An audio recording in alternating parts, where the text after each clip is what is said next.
आइए आज हम बात करते हैं रेस्पिरेटरी ट्री की। ठीक है, तो ये रेस्पिरेटरी ट्री देखिए, इसके बारे में हम बात करने वाले हैं। रेस्पिरेटरी ट्री में हम कंडक्टिंग जोन की बात करेंगे और रेस्पिरेटरी जोन की बात करेंगे। तो मालूम कि ये जो पूरी रेस्पिरेटरी ट्री होती है, इसमें देखिए एक ऊपर वाला जो हिस्सा होता है यहाँ टर्मिनल ब्रोंक्यूल तक का, इसमें सिर्फ हमको कंडक्शन देखने को मिलता है। ठीक है, इसमें सिर्फ एयर जो होती है पास होती है, लेकिन यहाँ पे गैसियस एक्सचेंज नहीं होता है। और फिर नीचे देखिए रेस्पिरेटरी जोन जो आता है, यहाँ पे हमको गैसियस एक्सचेंज देखने को मिलता है।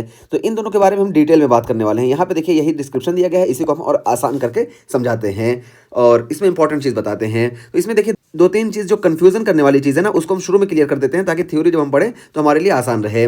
सबसे पहले देखिए यहाँ पे जो हिस्टो की बात की गई, हिस्टोलॉजी में क्या होता है, तो ये जो कंडक्टिंग पार्ट है ना, इसमें ब्रोंकाई में देखिए, ये ब्रोंकाई में मोस्टली हमको जो होते हैं pseudo stratified ciliated columnar epithelium देखने को मिलते हैं। यानी जो कंडक्टिंग पार्ट है, इसमें मोस्टली हमको ये देखने को मिलेंगे खासतौर से ब्रोंकाई में। ठीक है, pseudo stratified ciliated columnar epithelium. और जब हम नीचे आएंगे जितना ना, तो यहाँ पे देखिए टर्मिनल ब्रोंक्यूल तक आते आते यहाँ पे देखिए ये जो सूडो स्ट्रेटिफाइड कॉलमनर एपिथेलियम थे और ये सिलिएटेड थे, ये सीलिया तो कहीं नहीं गायब होगा, सीलिया तो बल्कि यहाँ से रेस्पिरेटरी ब्रोंक्यूल्स तक चलेगा, तो सीलिया से हमको ज़्यादा परेशानी नहीं है। ये जो सूडो स्ट्रेटिफाइड कॉलमनर थे ना, तो यहाँ पे आके देखिए ये सिंपल सिलिएटेड क्यूबाइडल एपिथेलियम में जाएंगे। तो सिलिएटेड से हम कंफ्यूज ना हो, सिलिएटेड तो रहेगा ही। तो यहाँ पे देखिए सूडो स्ट्रेटिफाइड थे और यहाँ आते आते ये सिंपल हो गए और कॉलमनर से देखिए ये क्यूबाइडल हो गए। तो ये चेंजेस हमको ब्रोंकाई से लेकर टर्मिनल ब्रोंक्यूल तक में देखने को मिलता है। तो मेजर जो हमारा पार्ट होता है कंडक्टिव पाथवे का, ये pseudo stratified ciliated columnar epithelium हमको देखने को मिलते हैं। लेकिन जब हम टर्मिनल ब्रोंक्यूल में आएंगे तो यहाँ पे हमको सिंपल क्यूबाइडल एपिथेलियम देखने को मिलेंगे जो कि सिलिएटेड होंगे। तो पता चला इसमें से इसमें चेंज होगा। तो इस तरह से बीच में ना ये ट्रांजिशन जोन आता है, क्योंकि ऐसा तो नहीं है जैसा हम सोचते हैं कि लाइन खींच दिए तो इसके ऊपर ऐसा रहेगा, इसके नीचे ऐसा रहेगा, ऐसा नहीं है। बल्कि यहाँ पे हमको ये ट्रांजिशन जोन देखने को मिलता है। यानी यहाँ पे अगर pseudo stratified ciliated columnar epithelium है, तो यहाँ पे सिंपल सिलिएटेड क्यूबाइडल एपिथेलियम है, तो बीच में हमको थोड़ा सा चेंजेस देखने को मिलेंगे। तो बीच में देखिए सूडो स्ट्रेटिफाइड से सीधा ये सिंपल नहीं हुए, बल्कि यहाँ पे देखिए सूडो स्ट्रेटिफाइड से सिंपल कॉलमनर में पहले हुए। ठीक है, तो कॉलमनर देखिए यहाँ पे भी देखिए कॉलमनर थे, बस यहाँ पे देखिए सूडो स्ट्रेटिफाइड थे, तो ये सूडो स्ट्रेटिफिकेशन इनका खत्म हो जाता है और ये सीधा सीधा कॉलमनर हो जाते हैं। ठीक है, तो यहाँ सूडो स्ट्रेटिफाइड कॉलमनर थे, तो यहाँ पे देखिए ये ब्रोंक्यूल के लेवल पे ये सिंपल कॉलमनर में हो गए। यहाँ पे सूडो स्ट्रेटिफाइड कॉलमनर थे, यहाँ पे सिंपल कॉलमनर हो गए। फिर उसके बाद फिर ब्रोंक्यूल से जब टर्मिनल ब्रोंक्यूल में हम आएंगे तो यहाँ पे देखिए ये सिंपल कॉलमनर से अब ये सिंपल क्यूबाइडल हो गए। तो देखिए इस तरीके से हमको चेंजेस देखने को मिलते हैं। तो यहाँ पे हम ये चीज़ बात कर लिए और फिर हम जब रेस्पिरेटरी जोन में जाएंगे तो रेस्पिरेटरी जोन में भी देखिए धीरे धीरे यहाँ पे देखिए हमको इवोल्यूशन देखने को मिलेगा। और हमको फाइनली रेस्पिरेटरी जोन में क्या देखने को मिलना चाहिए, सेक्वेमस सेल, क्योंकि सेक्वेमस सेल जो होते हैं इनका सरफेस एरिया ज़्यादा होता है, ये गैसेस एक्सचेंज आसानी से कर लेते हैं। इस वजह से हमको रेस्पिरेटरी जोन में सेक्वेमस सेल चाहिए। लेकिन अब ये सिंपल क्यूबाइडल से सेक्वेंस बनने के लिए देखिए धीरे धीरे बनता है। देखिए एवोल्यूशन किस तरह धीरे धीरे होता है और यहाँ पे धीरे धीरे सीलिया गायब हो जाते हैं। तो ये इस तरह से हम इसका एवोल्यूशन याद रखेंगे।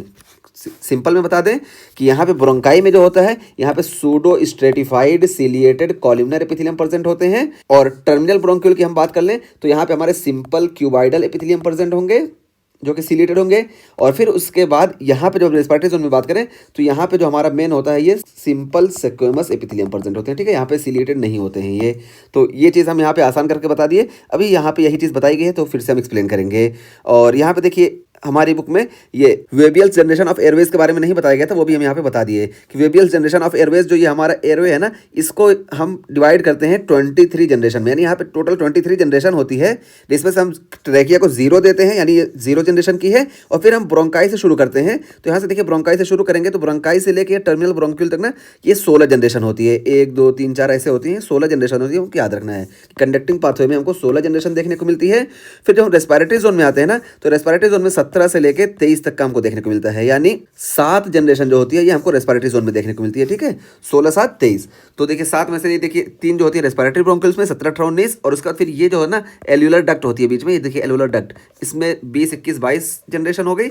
और 23 जनरेशन होती है, 23 जनरेशन, ये हम बोलते हैं एल्यूलर सैक को। तो इतना हमको नहीं याद रखना है, बस याद रखना है कि कंडक्टिंग जोन में हमारे 16 जनरेशन होती है और हमारे रेस्पिरेटरी जोन में 7 जनरेशन होती है, टोटल 23 जनरेशन होती है। ये चीज़ हो गई। अब आइए हम यहाँ शुरू करते हैं। तो सबसे पहले बात की गई कंडक्टिंग जोन की। तो देखिए कंडक्टिंग जोन में बताया कि यहाँ पे 16 जनरेशन होती है और इसमें होते क्या क्या है, कंजिस्ट क्या क्या करता है। तो देखिए large airway consist of nose, pharynx, लैरिंग्स, trachea and bronchi. तो देखिए लार्ज एयरवेज होते हैं इसमें। तो लार्ज एयरवेज कैसे, तो नोज से हम शुरू करते हैं। तो नोज के बाद देखिए यहाँ पे फेरिंग्स फेरिंग्स आएगा, फिर फेरिंग्स के नीचे लैरिंग्स, फिर लैरिंग्स के नीचे ट्रैकिया, फिर ट्रैकिया के बाद फिर ये ब्रोंकाई, ठीक है। तो ये ब्रोंकाई यहाँ तक ये पूरा हमारा कंडक्टिंग पाथवे होता है, इसको हम बोलते हैं कंडक्टिंग जोन।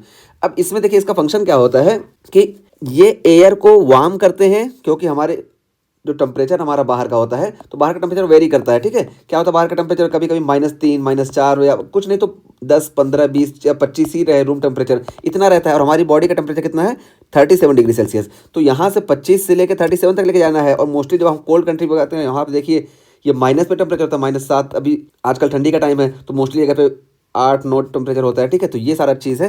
तो यहाँ पे क्या होगा, तो देखिए 8 9 से टेम्परेचर को 37 तक ले जाने में ये जो कंडक्टिंग जोन है ना, यही रोल प्ले करता है। तो ये देखिए एयर को गर्म करता है, ह्यूमिडिफाई करता है, जितना हमको ह्यूमिडिफिकेशन चाहिए उतना ह्यूमिडिफाई करता है ये कंडक्टिंग जोन। और उसके साथ एयर को फिल्टर करता है। एयर को फिल्टर करने में हमारा बहुत ही अच्छा रोल होता है सीलिया का, क्योंकि सीलिया ये एयर में जितने भी बैक्टीरिया या इस तरह के पार्टिकल होते हैं उसको कैच कर लेते हैं। तो ये एयर को फिल्टर भी करते हैं कंडक्टिंग जोन। नोज से हम देखें तो नोज में हेयर होते हैं जो लार्ज पार्टिकल को ट्रैप कर लेते हैं। तो मीन्स पूरी एयर जो लंग्स में जाएगी, तो लंग्स में जाने के लिए यहाँ पे ये एयर बिल्कुल सेफ होनी चाहिए। इसके लिए कंडक्टिंग जोन बहुत ही मेजर रोल प्ले करते हैं कि एयर को फिल्टर कर देते हैं।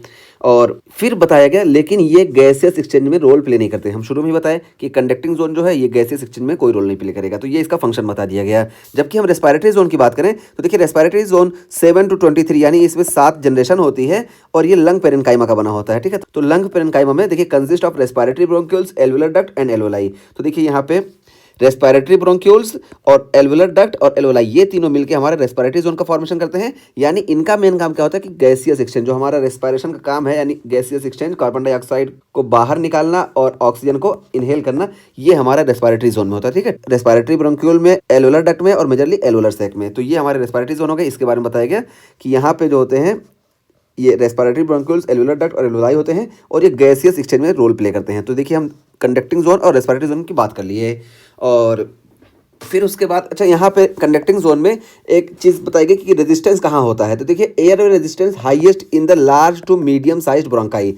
तो लार्ज टू मीडियम साइज जो ब्रोंकाई होती है ना, यहाँ पे एयर वे का रेजिस्टेंस हाईएस्ट होता है। तो देखिए ये जो large to medium size bronchi है, यहाँ पे हमको जो एयर फ्लो होती है ना, इसमें सबसे ज़्यादा रेजिस्टेंस हमको यहीं पे देखने को मिलती है, क्योंकि यहाँ पे जो होता है ना ये बाइफर्केशन वगैरह ज़्यादा होता है। इस वजह से यहाँ पे हमको एयरवे का रेजिस्टेंस ज़्यादा देखने को मिलता है। तो यहाँ पे यही बताया गया कि airway resistance highest in the large to medium size bronchi. और उसके बाद फिर क्या है, small airway consist of bronchioles that further divided into terminal bronchioles, ठीक है। तो स्मॉल एयरवे की बात करें तो देखिए स्मॉल एयरवे है, तो स्मॉल एयरवे किसमें बनता है, तो एक ब्रोंक्यूल होते हैं और ब्रोंक्यूल फिर टर्मिनल ब्रोंक्यूल में बन जाते हैं। तो ये बताया गया। और इसका क्या काम होता है, यहाँ पे रेजिस्टेंस हमको कम देखने को मिलता है, यहाँ पे रेजिस्टेंस हमको सबसे ज़्यादा देखने को मिलेगा। ऐसा नहीं है कि यहाँ पे ये पतला है तो रेजिस्टेंस ज़्यादा होगा, बिल्कुल ये कॉन्सेप्ट गलत है। यहाँ पे रेजिस्टेंस हमको ज़्यादा देखने को मिलता है क्योंकि यहाँ पे ये ज़्यादा ब्रांचिंग वगैरह देखने को मिलती है और ये एक दूसरे से, हाँ, हॉरिजॉन्टल वर्टिकल मीन्स ये यहाँ पे एक दूसरे अच्छे पैटर्न में नहीं होते हैं। और हम इसकी बात करें ना तो ब्रोंक्यूल्स और टर्मिनल ब्रोंक्यूल्स की, तो ये एक दूसरे के पैरेलल होते हैं। तो ये पैरेलल होते हैं ना, इस वजह से यहाँ पे एयर आसानी से फ्लो हो जाती है, यहाँ पे बहुत ज़्यादा हमको परेशानी नहीं देखने को मिलती है।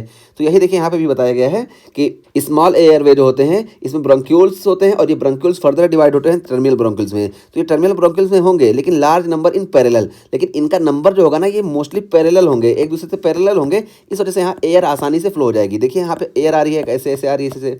अब कहीं पे पाइप ऐसा रहेगा, ऐसा रहेगा, तो यहाँ पे देखिए रेजिस्टेंस ज़्यादा होगा। तो ये वाला जो हमको देखने को मिलता है, ये हमको देखने को मिलता है large to medium size artery में। लेकिन स्मॉल में हमको यहाँ पे सीधा जो है पैरेलल एयर फ्लो देखने को मिलता है, ऐसा ऐसा। इस वजह से यहाँ पे रेजिस्टेंस कम होता है। तो देखिए लीस्ट एयरवे रेजिस्टेंस हमको स्मॉल एयरवे में देखने को मिलता है, ब्रोंक्यूल्स और टर्मिनल ब्रोंक्यूल्स में। और उसका फिर फंक्शन की हम बात कर लिए कि वार्म ह्यूमिड, ये फंक्शन हम अच्छे से बात कर लिए। अच्छा, ये कंडक्टिंग जोन जो है ये रेस्पिरेटरी सिस्टम का ही पार्ट है, लेकिन जब ये गैसियस एक्सचेंज में काम नहीं कर रहा है तो इसी वजह से इसको हम एनाटॉमिकल डेड स्पेस बोलते हैं, ठीक है। तो एनाटॉमिकल डेड स्पेस हो गया, ये चीज़ हुई। और cartilage and goblet cell extend to the end of bronchi. अब यहाँ पे देखिए कार्टिलेज और गॉबलेट सेल की बात की गई। तो कार्टिलेज और गॉबलेट सेल क्या करते हैं, म्यूकस सीक्रेट करते हैं, ये एंड ऑफ द ब्रोंकाई तक ये प्रेजेंट होंगे। तो ये देखिए हम दिखाएं यहाँ पे, ये देखिए कार्टिलेज देखिए यहाँ प्रेजेंट है, तो ब्रोंकाई में यहाँ पे कार्टिलेज प्रेजेंट होंगे। और गॉबलेट सेल, ये देखिए गॉबलेट सेल का क्या काम होता है, म्यूकस प्रोड्यूस करते हैं, जिसकी वजह से ये हमारा म्यूकोसिलियरी, ये सीलिया जो होते हैं जब म्यूकस यहाँ प्रोड्यूस होता है, ये सीलिया होते हैं। तो ये म्यूकस की वजह से यहाँ पे बैक्टीरिया जो होते हैं ये ट्रैप हो जाते हैं और इस सीलिया के जरिए ये हमारे रेस्पिरेटरी ट्रैक्ट से बाहर लाके एपिग्लॉटिस में छोड़ दिए जाते हैं। तो इसी को हम बोलते हैं म्यूकोसिलियरी मैकेनिज्म। तो ये हमारे ब्रोंकाई में प्रेजेंट होते हैं, कार्टिलेज भी और ये गॉबलेट सेल। तो ब्रोंकाई तक ये प्रेजेंट होंगे, ये हमको देखने को मिलेंगे। यही चीज़ यहाँ पे बताई गई कि cartilage and goblet cell extend to the end of bronchi. तो ब्रोंकाई तक ये चीज़ हमको देखने को मिलेगी, गॉबलेट सेल और कार्टिलेज, और इसके नीचे हमको ये चीज़ नहीं देखने को मिलेगी। और फिर यहाँ पे सेल की बात की गई तो देखिए pseudo stratified ciliated columnar cell primarily make up epithelium of bronchus and extend to the beginning of terminal bronchioles, then transition to cuboidal cells, clear mucus and debris from lungs. तो देखिए यहाँ पे यही चीज़ जो शुरू में हम बताए थे, यही इसी लाइन को हम आसान करने के लिए शुरू में ये चीज़ बता दिए थे कि जो हमारी होती है ना ये ब्रोंकस यानी ब्रोंकाई, मोस्टली चाहे ब्रोंकाई की बात करें या ब्रोंक्यूल्स की बात करें, यहाँ पे mainly pseudo stratified ciliated columnar cells present होते हैं, लेकिन टर्मिनल ब्रोंक्यूल तक जाते जाते ना ये कन्वर्ट हो जाते हैं क्यूबाइडल सेल्स में। ठीक है, तो देखिए हमको ट्रांजिशन देखने को मिलता है, यही चीज़ यहाँ बताई गई। तो यहाँ पे देखिए pseudo stratified ciliated columnar epithelium है और फिर यहाँ पे जाते जाते देखिए सिंपल सिलिएटेड कॉलमनर एपिथेलियम हो गए। ये चीज़ हम शुरू में ही अच्छे से एक्सप्लेन कर दिए हैं। तो ये चीज़ हुई और उसका फिर देखिए क्या है कि clear mucus and debris from lungs. तो ये जो होते हैं सूडो स्ट्रेटिफाइड सेल्स यानी ये कंडक्टिंग जोन, ये म्यूकस और डिब्रीज को ये लंग्स से क्लियर करते हैं म्यूकोसिलरी एस्केलेटर के जरिए। तो है म्यूकोसिलरी मैकेनिज्म बताए ना कि यहाँ पे जो है सीलिया प्रेजेंट होते हैं, ये म्यूकस यहाँ से सिक्रेट होता है और ये म्यूकस में ट्रैप करके इसको धीरे धीरे लाके यहाँ पे एपिग्लॉटिस में छोड़ देंगे और फिर ये इसोफेगस के थ्रू ये चला जाता है स्टमक में, और स्टमक में हाई एसिडिटी की वजह से ये यहाँ पे डिस्ट्रॉय हो जाते हैं ऑर्गेनिज्म। तो ये चीज़ हुई और आगे देखिए फिर क्या बताया गया कि airway smooth muscle cells extend to the end of terminal bronchioles. तो ये एयरवे के स्मूथ मसल्स जो होते हैं, यहाँ पे देखिए ये स्मूथ मसल्स, इस स्मूथ मसल की बात की जा रही है कि ये स्मूथ मसल्स जो होती हैं ये टर्मिनल ब्रोंक्यूल्स तक प्रेजेंट होती हैं। तो देखिए टर्मिनल ब्रोंक्यूल्स तक हमको स्मूथ मसल्स देखने को मिलेंगे। ठीक है, तो स्मूथ मसल्स यहाँ पे भी देखने को मिली।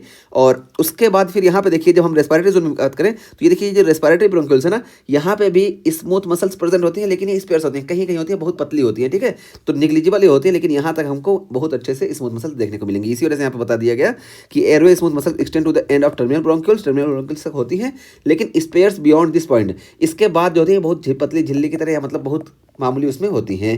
तो यहाँ पे हम ये चीज़ बताए और यहाँ पे भी देखिए यही चीज़ दिखाया गया है स्टो में इसके। और उसके बाद फिर हम रेस्पिरेटरी जोन की बात करें तो देखिए यहाँ पे लंग पेरेन्काइमा है मेन, और इसमें रेस्पिरेटरी ब्रोंक्यूल्स, एल्वेलर डक्ट और एल्वेलाई प्रेजेंट होते हैं और ये पार्टिसिपेट इन गैसियस एक्सचेंज ये करते हैं। और यहाँ पे देखिए मोस्टली क्यूबाइडल सेल्स, तो रेस्पिरेटरी जोन में मोस्टली क्यूबाइडल सेल्स इन रेस्पिरेटरी ब्रोंक्यूल्स। तो रेस्पिरेटरी ब्रोंक्यूल्स की हम बात करें तो यहाँ पे देखिए मोस्टली हमको क्यूबाइडल सेल्स देखने को मिलेंगे। तो ये क्यूबाइडल सेल्स देखने को मिले और उसके बाद फिर ये क्यूबाइडल सेल्स कन्वर्ट हो जाएंगे simple squamous cells up to alveoli. तो एल्वलाई में हमको मोस्टली जो है सिंपल सेक्वेमस सेल्स देखने को मिलते हैं, क्योंकि इसका सरफेस एरिया ज़्यादा होता है, गैसेस एक्सचेंज में ये आसानी से हो जाता है। तो ये हमको यहाँ से यहाँ तक में ट्रांजिशन जो देखने को मिलेगा ये हुआ। और सीलिया टर्मिनेट इन रेस्पिरेटरी ब्रोंक्यूल्स, तो सीलिया देखिए ये रेस्पिरेटरी ब्रोंक्यूल्स तक सीलिया प्रेजेंट होते हैं। और alveolar macrophage clear debris and participate in immune response. फिर यहाँ पे देखिए एल्वुलर मैक्रोफेज प्रेजेंट होते हैं एल्वलाई में, ये देखिए एल्वुलर मैक्रोफेज ये डिब्रीज को क्लियर करते हैं और ये इम्यून रिस्पॉन्स में रोल प्ले करते हैं। इसमें हम अच्छे से बात कर चुके हैं जहाँ पे हम टाइप 1 और टाइप 2 न्यूमोसाइट की बात की है। तो ये हमारे टाइप 1 न्यूमोसाइट है, देखिए ये जो सिंपल सेक्वेमस एपिथेलियम बने और यही गैसेस एक्सचेंज में रोल प्ले करते हैं। और ये देखिए टाइप 2 न्यूमोसाइट्स हैं और ये टाइप 2 न्यूमोसाइट्स ये इनका दो काम होता है, एक तो रीजनरेशन और दूसरा सर्फेक्टेंट को ये प्रोड्यूस करते हैं। तो इस तरीके से हमारा ये जो है रेस्पिरेटरी ट्री का टॉपिक कंप्लीट हुआ। इसमें हम बता दिए कि टोटल 23 जोन होते हैं, 16 यहाँ होते हैं, 7 यहाँ होते हैं। तो 16 और 7 23, ये 23 जोन हुए। और इसमें हम बता दें कंडक्टिंग जोन का जो काम होता है इसको हम एनाटॉमिकल डेड स्पेस बोलते हैं, क्योंकि यहाँ पे गैसेस एक्सचेंज नहीं होता है। बस ये क्या करते हैं कि हवा जो बाहर से आ रही है इसको गर्म कर देंगे, गर्म करने के साथ साथ इसको ह्यूमिडिफाई कर देंगे और इसमें जो कुछ प्रेजेंट है उसको फिल्टर कर देंगे। तो ये कंडक्टिंग जोन का पाथवे हुआ। तो ये चीज़ हुआ। एक तरह से जो हम इंजन में देखते हैं तो इंजन में जो फ्यूल टैंक होता है, हमारा फ्यूल टैंक से लेके जब हम इंजन तक आते हैं तो बीच में जो पाथवे होता है ना, यहाँ पे बहुत सारे फिल्टर वगैरह लगे होते हैं ना।